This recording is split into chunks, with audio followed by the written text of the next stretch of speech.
contar rapidamente um pouco da história da gravura.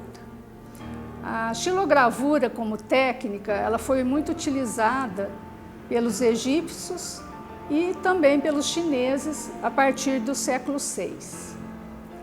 Eles foram usados para fazer manuscritos ou iluminuras e era um meio de divulgar e democratizar o conhecimento. Inclusive a primeira Bíblia foi feita uma matriz de madeira que foi esculpida e foi impressa, porque antes ela era manuscrita. Então a pessoa tinha que copiar vários, em geral os monges que faziam isso, ficavam copiando o texto para estar formando os livros. E aí então passou a ser impressa. No Ocidente, ela começou a aparecer, a xilogravura, como ilustração e também como escrita, para ser utilizada para texto, na Europa, a partir do século XVIII. Enquanto ela estava chegando na Europa, os japoneses já estavam produzindo gravuras coloridas. Quando foi criado o sistema de impressão tipográfico, e em seguida os outros tipos, aí a xilogravura passou a ser uma técnica mais artística. Ela foi trazida para o Brasil pelos portugueses, apesar que os indígenas nossos faziam também alguns tipos de gravura no corpo, né? Eles imprimiam imagens no corpo, como se fossem tatuagens, né? Mas no Brasil a xilo foi muito utilizada para confeccionar os primeiros rótulos de cachaça, sabonete, doces. Fazia-se essa matriz em madeira. E para estampar também almanaques, folhetos de literatura de cordel e cartazes também. No Nordeste, ele serviu para ser contada aquelas histórias que é chamada de literatura de cordel.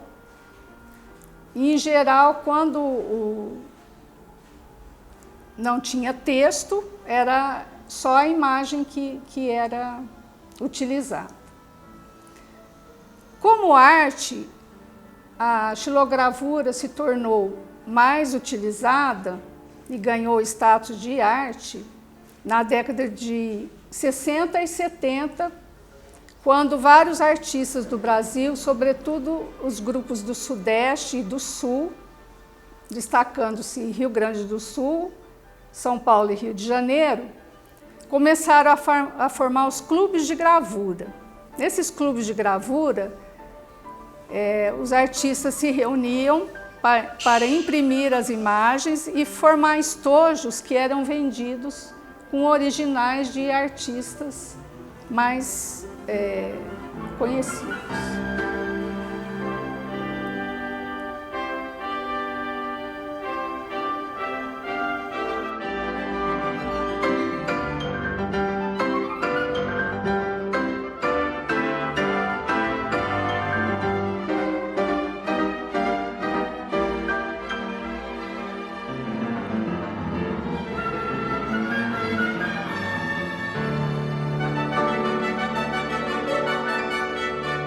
Agora a gente vai contar um pouquinho como que foi a difusão da gravura em Franca. A primeira exposição de gravura que a gente tem notícia em Franca aconteceu em 1978, numa sala da Unesp de Franca, que foi uma exposição minha intitulada Gente. Quando foi, 2 anos depois dessa exposição que eu fiz, a gente trouxe, através da Fundação Mário de Andrade, o artista e gravador Paulo Menten, para dar uma oficina aos domingos de xilogravura para 12 francanos, que alguns eram artistas, mas tinha até médico, tinha adolescente. E esse curso foi feito E nesse período, conversando com o Paulo Menten, ele sugeriu que, como na cidade de Franca existiam essas placas de borracha para fazer calçado, que a gente poderia estar usando para fazer linoleogravura também. Nos anos 80, a gente realizou na Pinacoteca Municipal de Franca várias exposições de gravura. E também nos anos 2000, a gente também realizou várias exposições lá de gravura. Com a retomada do Laboratório das Artes no segundo momento, a gente passou a fazer várias exposições aqui no Laboratório das Artes e trazendo mais artistas que tinham frequentado o ateliê da Unifran, que o gravador, que era professor lá, era Geraldo Lara, de Ribeirão Preto. Então, esses ex-alunos do Geraldo, somados aos artistas do laboratório, a gente começou a ter uma produção maior de gravura. E com essa produção maior, além da montagem do ateliê que a gente fez aqui, a gente começou a dar oficinas e cursos para outras pessoas da cidade também. Em 2009, a gente começou a participar também de exposições fora de Franca. Foi realizado em São Paulo um evento chamado SP Estampa, em que eram expostas gravuras do Brasil todo, e a gente participou, mas não expondo lá em São Paulo, expondo aqui em Franca ao mesmo tempo que acontecia o SP Estampa. E com isso, a gente também começou a conhecer mais artistas, mais gravuristas, que a gente foi adquirindo e também fazendo trocas para o acervo do Laboratório das Artes. Então, hoje a gente tem muitas obras aqui na cidade que podem ser reconhecidas, que a gente está passando as imagens aí para vocês verem, porque fazem parte do acervo do Laboratório das Artes. Esse ano, de 2021, a gente vai realizar um festival de gravura em Franca, através do Laboratório das Artes, que estava programado para acontecer o ano passado, mas com a pandemia isso não foi possível. A gente vai fazer uma grande exposição aqui com artistas, inclusive do exterior, mexicanos, argentinos, portugueses, vão estar participando dessa exposição. E todas essas obras que vão participar da exposição, elas vão ficar para o acervo do Laboratório das Artes, que pode ser conhecido de quem frequenta o nosso espaço.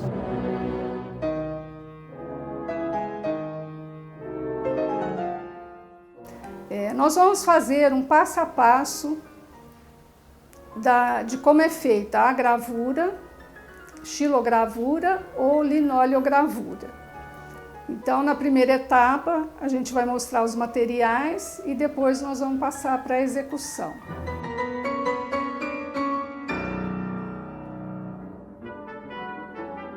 Nós vamos falar dos materiais que são utilizados para fazer uma xilogravura.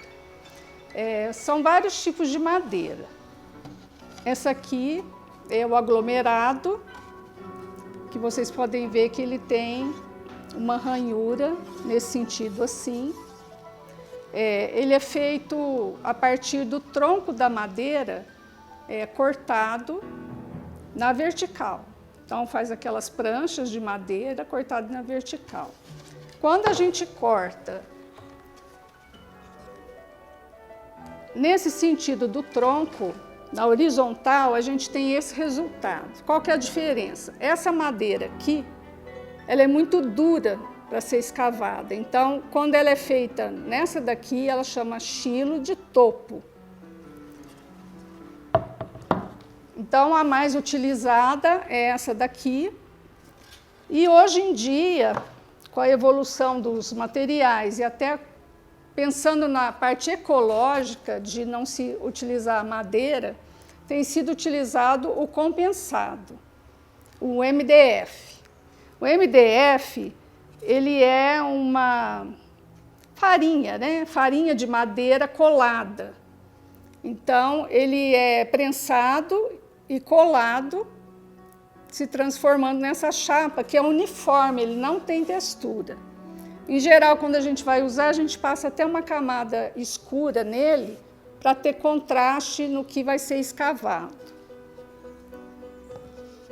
Então, são os materiais mais usados. Para trabalhar com a madeira, a gente também usa lixas para preparar antes de colocar o desenho. Então, às vezes tem algum relevo na madeira, a gente usa vários tipos de lixa para poder fazer.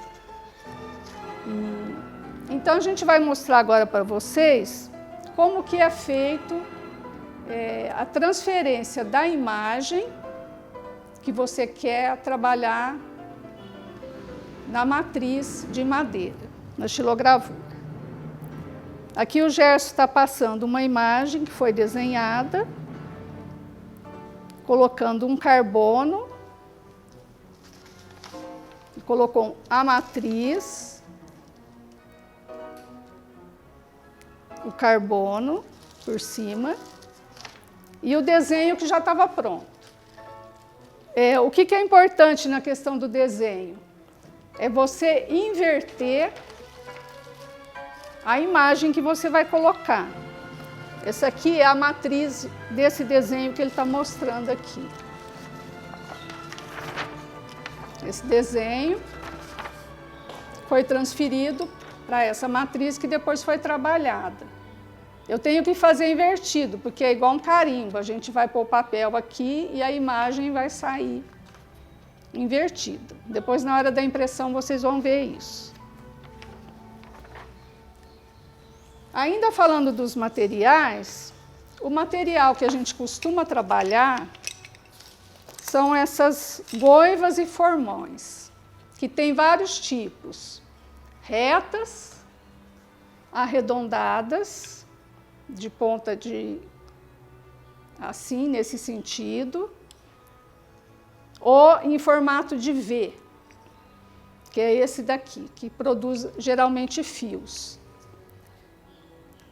Tem várias marcas de formões, e o que eles são diferentes dos formões usados para escultura é que os formões de escultura são grandes e, inclusive, o escultor usa martelo para bater. A gente não usa isso porque é uma coisa mais delicada. Tem algumas que têm formatos como esse no cabo, que é para facilitar o manejo da ferramenta. Então, ele vai fazer aqui para vocês verem, no linóleo, que a gente vai explicar depois o que é o linóleo. Faz primeiro, então, a da madeira. Vamos fazer da xilo primeiro, né? Ele já trouxe desenhado esse material, tá? É importante ver que tem vários tipos de ferramenta, né? Uma para você fazer mais ou menos o traço, né? E algumas outras que você vai escavar superfícies maiores.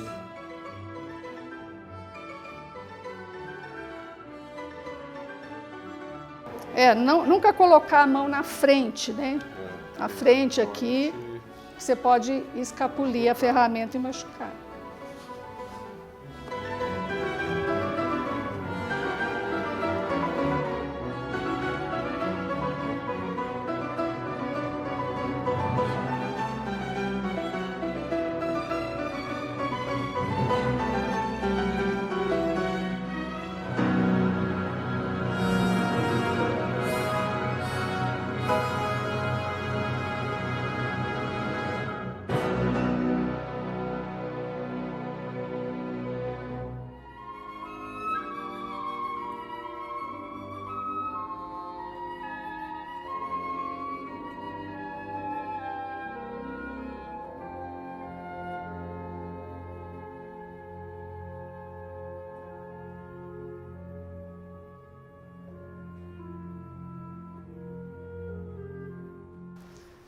Olha, por exemplo, aqui a gente tem já algumas escavações feitas. Você pode Por exemplo, você quer fazer círculo, então você coloca a ferramenta assim, essa arredondada que você vai estar fazendo nesse sentido. Ou trabalhar assim também. Então depende do resultado, se você quer fazer linha, se você quer fazer círculo. Essas aqui também servem para cortar, por exemplo, parte retas, né? Para a gente fazer linhas mesmo, ou para cortar algum pedaço quando é madeira também. Procurar manter sempre o traço uniforme, né? Quando você escava, de vez em quando você tem que parar, porque às vezes por fazer força, dá uma tremida na linha. Aí você para e continua daquele pedaço que você está trabalhando.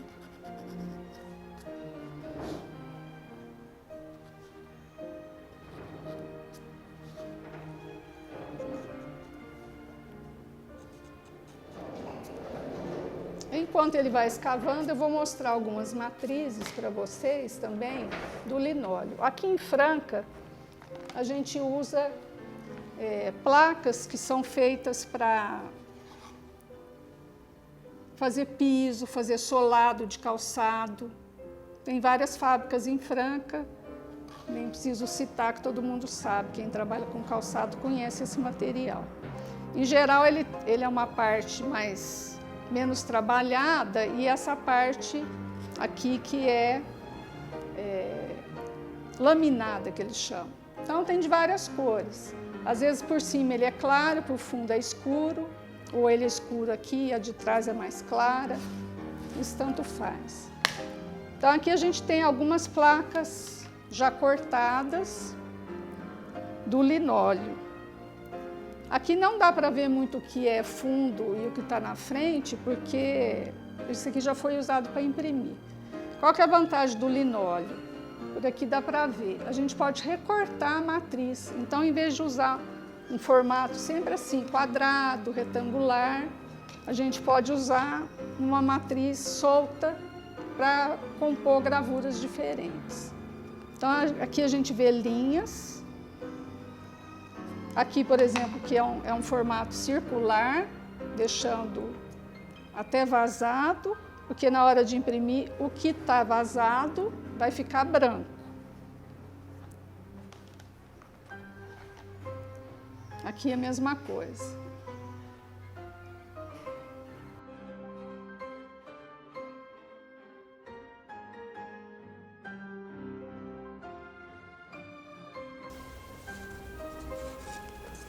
Bom, aí nós não temos o desenho aqui, que essa foi feita direto na matriz. Então, quando for imprimir, a imagem vai sair ao contrário, né? Alguns traços para já dar uma demarcada no desenho. E a parte que eu resolvi que eu quero mais clara, por exemplo, aqui na parte do céu, a gente pode escavar inteiro com alguma ferramenta mais larga, tirando bastante do material, ou fazer textura, que é o que eu vou fazer aqui. Vou fazer algumas texturas, procurando deixar um tom de cinza. Para imprimir a gravura, a gente pode usar desde um papel sulfite até um papel, qualquer tipo de papel. Mas, em geral, a gente usa um papel com uma gramatura mais larga, como esse aqui, que tem 120 gramas por metro quadrado, que é um papel liso, que não tem textura, que ele imprime bem para gravuras desse formato. Ou a gente pode utilizar esse papel que é chamado papel arroz, que ele é vendido em rolo. Esse papel é japonês, então ele é grande, dá para fazer gravuras grandes. Antes de você imprimir, você já corta o tamanho relativo à matriz que você vai estar usando. que depois a gente vai explicar também na hora da impressão. Esse outro papel a gente tem utilizado também, também é um papel japonês. Ele é vendido para o pessoal que trabalha com caligrafia, trabalha com uma tinta que é tipo do nanquim, em que você desenha com pincel. Mas na xilogravura, a gente utiliza ele na parte lisa e a parte de trás dele é porosa. Hoje nós vamos imprimir uma com esse material aqui, com esse papel aqui.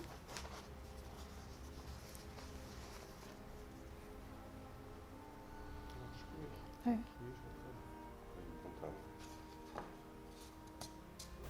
Aí depois a gente mostra em detalhe um pouquinho do que é feito aqui na matriz. O resultado disso aqui vai ser sempre de uma cor. Se a gente passar aqui o preto ou uma cor qualquer, vermelho, amarelo, nós vamos conseguir só uma cor. Se a gente quiser uma gravura com mais cores, a gente tem que fazer uma matriz para cada cor. É um processo um pouquinho mais complicado que a gente até pode explicar depois. Aí onde a gente não vai querer cor nessa, por exemplo, querer outra cor, a gente vai tirar completamente o desenho. E na próxima a gente reproduz o lugar que a gente tirou, com o detalhe das telhas, por exemplo. Que não dá para ver que aqui é um telhado, mas é um telhado, então o detalhe das telhas, de repente, a gente vai imprimir a parte de baixo em preto e as telhas, de repente, na segunda matriz em vermelho. Então são duas matrizes, dois entintamentos, né? Separados. E esperar secar um pouquinho, né? Senão vira... Outra coisa que é importante falar é que as ferramentas, elas desgastam com o uso. Então, todo estojo de ferramentas, ele vem com kit, com uma lixinha, para você estar lixando a sua ferramenta. Existem várias maneiras de afiar o material, né? Para a lâmina ficar melhor para cortar. Então, isso às vezes, durante o processo, você pode estar usando tanto lixa assim, comum, quanto a pedrinha, para poder amolar também a goiva ou formal. Agora a gente vai para a sala de impressão, aqui do laboratório, onde a gente vai imprimir uma gravura que já está pronta, para vocês entenderem como é feita a impressão. Nós vamos passar agora para o processo de impressão da matriz, transformando numa gravura. Primeiro a gente vai estar pegando a tinta, uma espátula. É uma tinta gráfica, é a mesma usada para fazer jornal. Existe a base de água, mas essa que a gente vai utilizar é a base de óleo, que ela tem uma secagem mais lenta, mas ela dá uma precisão melhor da imagem que foi gravada na madeira. Tem que espalhar bem, tirar qualquer substância que já está condensada. Se for necessário, a gente pode estar usando o óleo de linhaça para deixar ela um pouquinho mais macia. Tem o óleo de linhaça. A gente põe assim uma quantidade muito pequena, uma gotinha, pode ser jogada com pincel ou com conta-gotas, alguma coisa assim.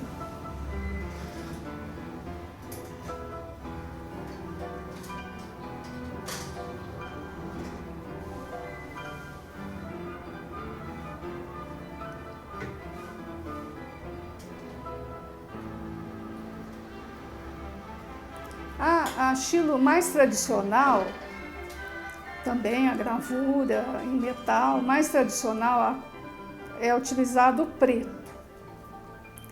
Só com o tempo que, quando se descobriram os outros pigmentos para fazer o colorido, né, no processo aí nosso da história, é que a gente foi ter as outras cores para fazer a xilogravura a cores. Mas a tradicional é a preta e branca. Depois de espalhada, a gente vai agora passar essa tinta para o rolo. Aí vocês estão até escutando um ruído, assim, de uma coisa meio puxenta, que é o som que a gente vê que deve fazer.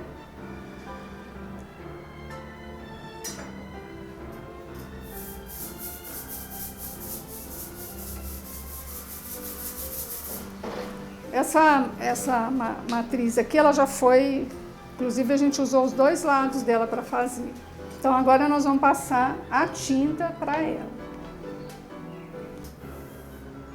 Tem artistas que usam a luva para trabalhar, mas em geral a gente não gosta muito não. A gente acaba deixando a luva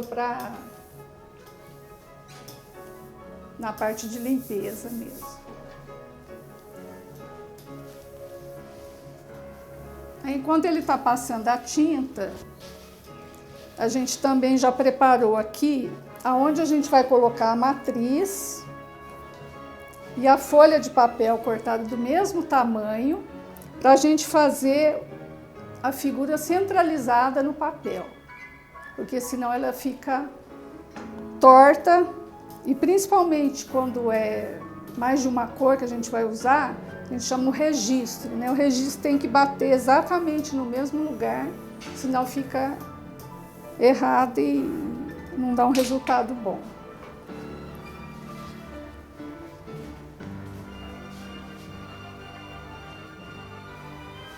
Então aqui a gente está colocando a matriz dentro da... Isso aqui também é um EVA, que a gente usa.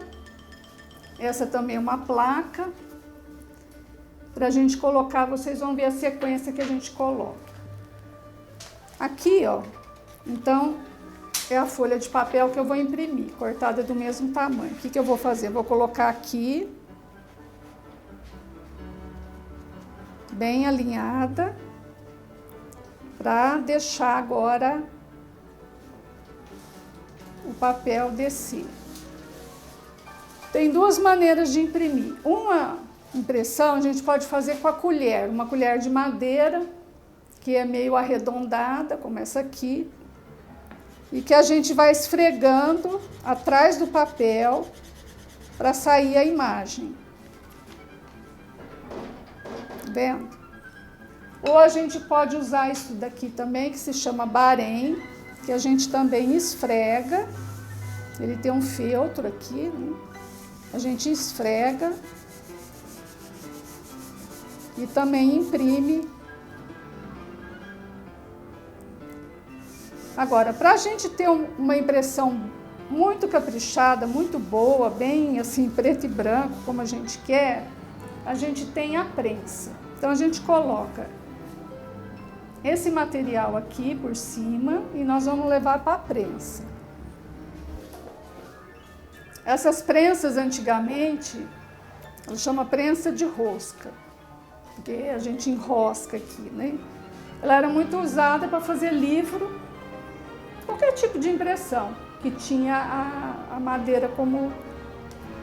Então, a gente vai apertar, a gente vai pedir aqui uma força para o Gerson, para apertar mais a matriz aqui.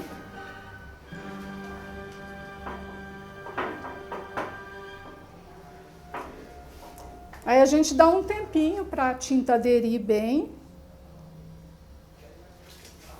E depois a gente já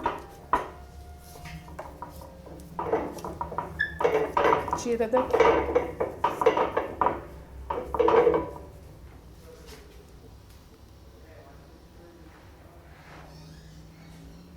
A gente tem que ter muito cuidado para a hora que tirar da prensa não deixar movimentar, porque às vezes o papel movimenta e o registro fica como se fosse borrado.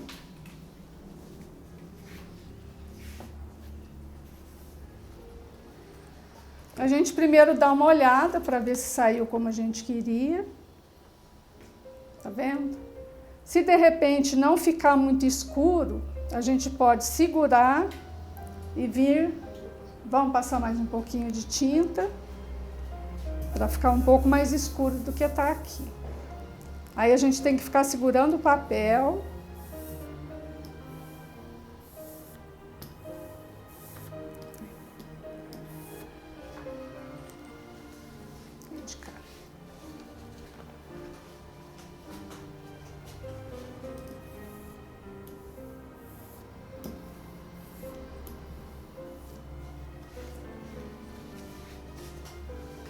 Aí aqui, como a gente já prensou lá, vamos só dar mais uma...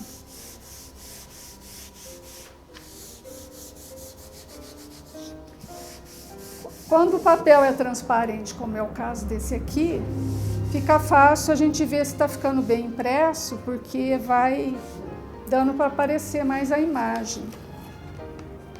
Tá vendo? Agora, quando o papel é opaco, aí a gente percebe ali, quando sai de lá para cá, porque fica um baixo relevo, assim. É uma das maneiras de a gente reconhecer se é uma xilogravura também. Então, tá aqui a obra pronta, né? Aí, o segundo passo, o que é? A gente vai dependurar essa gravura no varal para ele secar. Então, qual é a vantagem da xilogravura ou qualquer outro tipo de gravura, gravura em metal, linóleo? É a gente fazer várias matrizes. Então, eu estou aqui com essa matriz, o que eu posso fazer? Passar a tinta de novo e fazer outra impressão, tá? Agora a gente vai explicar como que a gente limpa a matriz e as ferramentas. A gente pode estar usando um processo que a gente tem usado muito, é limpar o vidro e o rolo com óleo de cozinha mesmo. E deixar o thinner, a água rasa, para limpar só a matriz. Tá? Então, primeiro a gente tira esse excesso de tinta aqui da placa. Né? A gente tira esse excesso, a gente usa estopa para poder jogar fora, né, esse excesso de tinta.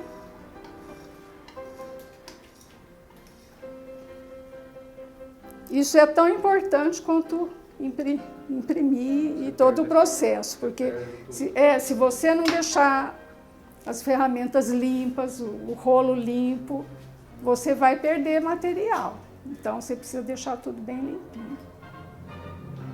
Então, enquanto um vai limpar a matriz, o outro vai limpar o vidro. Então, eu vou colocar uma luva só para vocês verem assim como suja a mão e em geral, tem muita mulher que não gosta de fazer gravura porque fica com mão de mecânico. Então, aqui, olha, estou espalhando aqui o óleo, né, para diluir aqui a tinta, para ficar mais fácil de tirar daqui.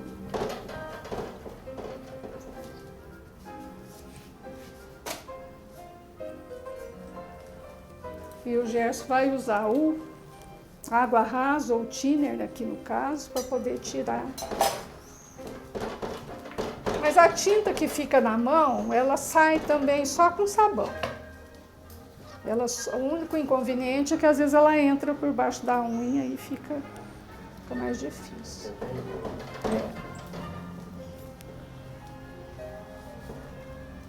Olha, tá quase limpo aqui, né, o vidro.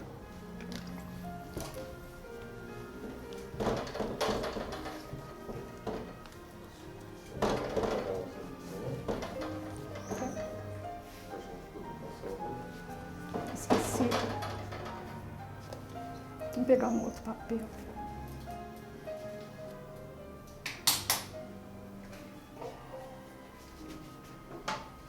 Depois que eu acho, né?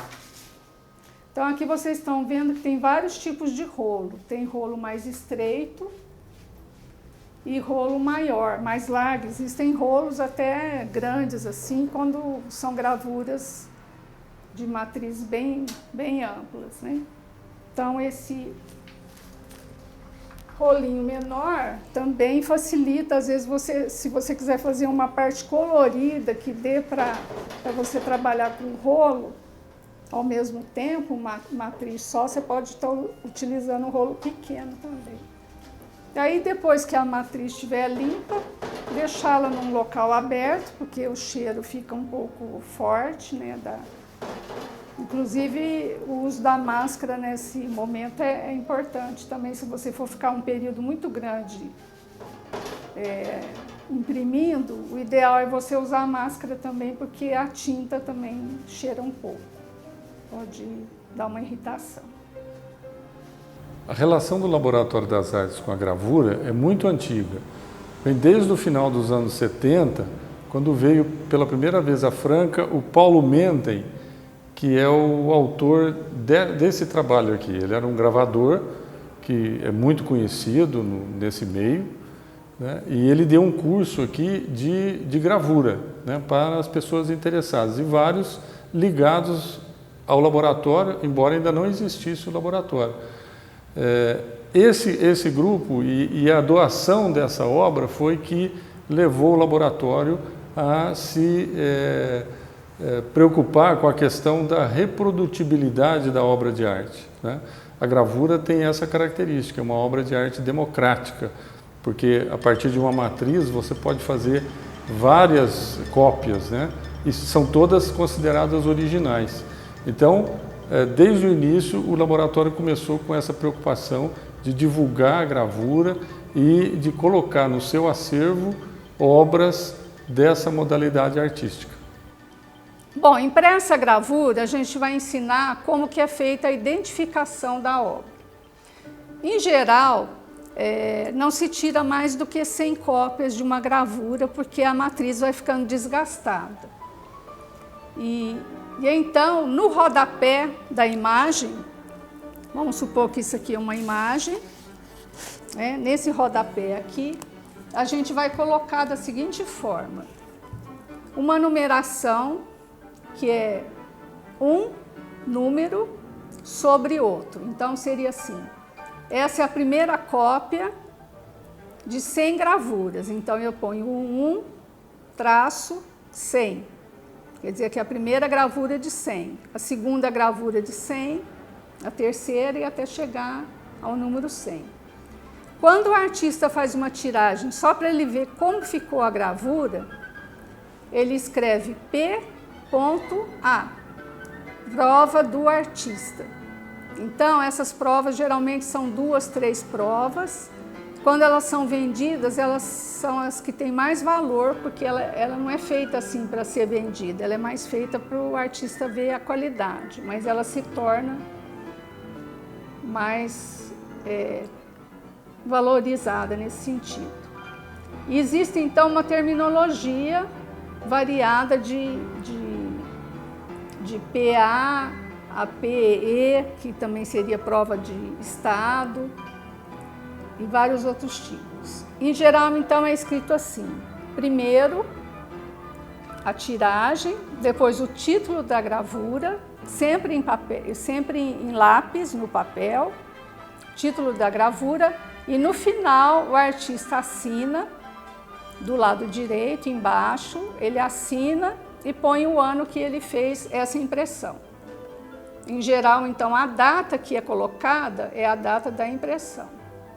Como aqui a gente fez uma impressão de uma matriz só, e preto e branco, nós vamos passar agora para vocês algumas imagens de gravuras de outros artistas que a gente tem no acervo do laboratório, e inclusive gravuras coloridas, lembrando que para cada cor foi feita uma matriz separada para dar esse resultado final que vocês vão ver.